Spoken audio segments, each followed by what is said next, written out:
When is a video game enough? When is it not enough? With the increasing price of games and the standards set by players, the size of a title has become more relevant than ever before. When choosing a game to purchase or experience, do we really think that a shorter length than the norm is reasonable in this day and age? To find a resolution to this question, these shorter games must be examined and discussed in relation to concise content and storytelling, alongside the prospect of replayability and even the factors of time in the real world that contribute to a smaller experience. Although a short or small video game might be a subjective stance, this discussion will cover titles with main content that can typically be completed within a week of casual game time. This is the journey of discovering whether or not the size of a video game matters. In a world with so much freedom when it comes to the production of video games, the choice to go broad, ambitious, and genre-defined may be possible, but is it always necessary? The Witcher 3 or Assassin's Creed Valhalla may create incredibly engaging stories and content within them, but the risk of failing to create a tight purpose behind a game's meaning can often increase when the size and scope does too. Whilst many of these larger titles are often amazing to play through, too many of them become riddled with bugs, broken features, or just incoherent systems or stories. A core philosophy to know how and what exactly you're creating and knowing you can execute on it has proven to create extremely meaningful experiences, even if many of them may not break into a mainstream market or trend. When a player is going through too many stories or characters within a narrative, they may lose focus on the important messages of the storyline before even the developer starts to lose focus on those aspects. There is a key reason why feature-length films have a set duration. The same reason why so many shows and series have consistent episodes and lengths for each of them. This consistency behind the scenes of television and film production are why they have held the crown for their cinematic and storytelling qualities for all these years. Video games, on the other hand, have the privilege as well as the curse of creative liberty for telling its consumers a narrative. There's no set time for a story in a video game, just like there's no specified length for all other areas in its general gameplay. In video games, you're following the progression of the storyline itself, or you're creating your own experiences with the tools and systems given to you in the world, because all games and all pieces of art have a meaning, a narrative wrapped around them. Therefore, the rationale for creating a shorter game is something that can, and a lot of the time does, have a legitimate purpose for being shorter. Not every developer is lazy and unambitious for having the desire to tell its content in a time frame shorter than what many of us want. Heaps of these iconic gaming storylines, such as the narrative crafted in BioShock, would have become diluted and bloated if any more systems or forced stories were present. In fact, this story in BioShock and the final twist could have impacted players even greater if the hours after this revelation were trimmed down. Instead, the likely intention was for players to have a slightly longer time to upgrade their abilities and further explore this underwater city, which improves the moment-to-moment gameplay, but reduces the severity of the final act. These instances in games can teach developers that a more even balance between player-driven experiences within the gameplay systems and progressing through the main story is essential for a memorable and meaningful time spent in the world. Although video games can be massive in scale and can succeed in doing so, the choice of crafting a smaller experience must be appreciated in its inherent advantage of having a clear focus of what exactly is being presented. A focus for the creators and for those playing through, with the prospect of being able to replay these narratives possibly for a new meaning.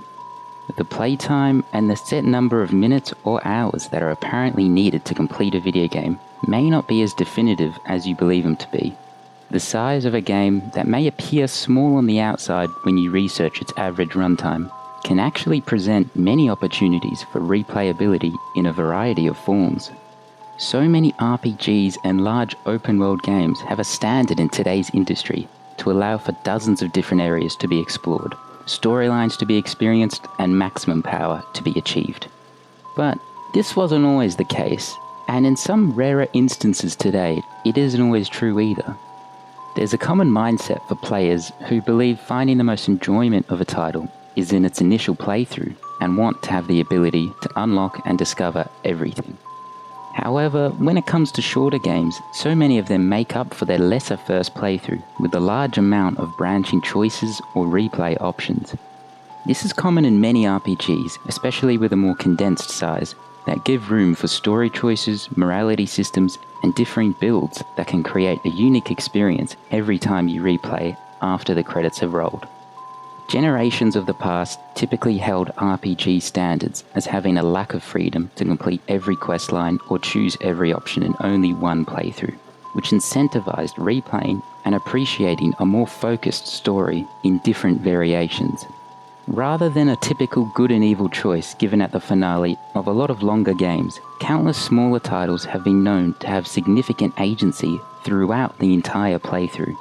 The trend of including a New Game Plus mechanic, allowing players to carry over partial progression from a completed save file into a new playthrough, has been included in many more expansive games as of recent. And whilst New Game Plus has a benefit to many titles, it often doesn't have the same significance of titles with a lengthy selection of preset choices and pathways that can make sense in the context of the world. An interesting hybrid of this New Game Plus system and more traditional choices in the game world can be examined through the JRPG Nier Automata. The game is arguably on the shorter end for many modern JRPGs of under 10 hours for the main story. Not only does Nier Automata have side content like many other RPGs, but this title also expands its main narrative with each subsequent playthrough. On the third replay of the game, players can see an entirely new expansion to the main story, with its length equivalent to the first playthrough that majority of players see.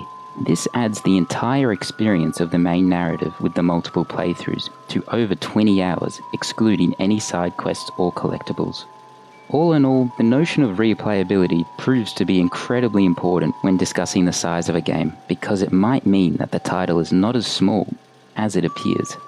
And the relationship between smaller video games and time in the real world can more often than not be a positive one. When people who enjoy games become older, they don't have to quit their hobby or passion. There's always a choice. But within that choice is the existence of time and often the lack of it. When you're older or even just busier with other commitments, there is often a limited amount of time that can be spent playing through titles. The idea of a shorter, more concise experience is a blessing to many and a respect to the time of players, because they are the ones who choose to engage with the product and put their own hours into it. When developers intentionally craft shorter games, this can be considered a respect to the time of the players and even the creators themselves. With typically much smaller development cycles for smaller games, not only does this limit the severity of crunch culture and overworking employees, but it also leads to a greater product in the long term. Player feedback can then be received and responded to, with more content, updates, and other post-launch support to give the developers a stronger bond with its community. If a title spends too much of its time and resources on a longer development cycle for the game itself or any expansion, then there is a risk of failing to meet certain expectations for players, and that extra time spent is then extra time lost. Shorter cycles that occur more frequently can ideally keep developers and players more on the same page, so that any future content or brand new titles can succeed in the eyes of the players and therefore improve all of the stakeholder relations for the release. In the long term, this philosophy can prosper players, creatives, publishers, and companies alike and drive the gaming industry to reach new heights.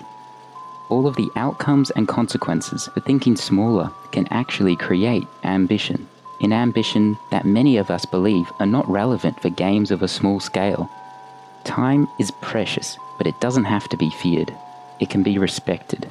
And that is a lesson that can be sought after from a clear and concise video game. Size does not matter. Bigger isn't always better. The player's and developer's vision of a video game's content can evidently be packaged with greater meaning into a shorter playtime. This time can also be expanded with the ability for varied playthroughs and high replay value. And with these opportunities for greater appreciation of a tightly woven experience comes the likelihood to improve the lives of those around these games by creating a respect for all of our time. Does a longer playthrough equate to the amount of money spent on a title? I don't believe so. Can these prices be more reasonable for consumers, rather than the companies mandating these price tags? Certainly, but the length and the size of a game is in no way a representation of its quality, and we can conclude that there are many valuable lessons to be learnt from behind smaller scale video games and the experiences of those that appreciate their place in the industry.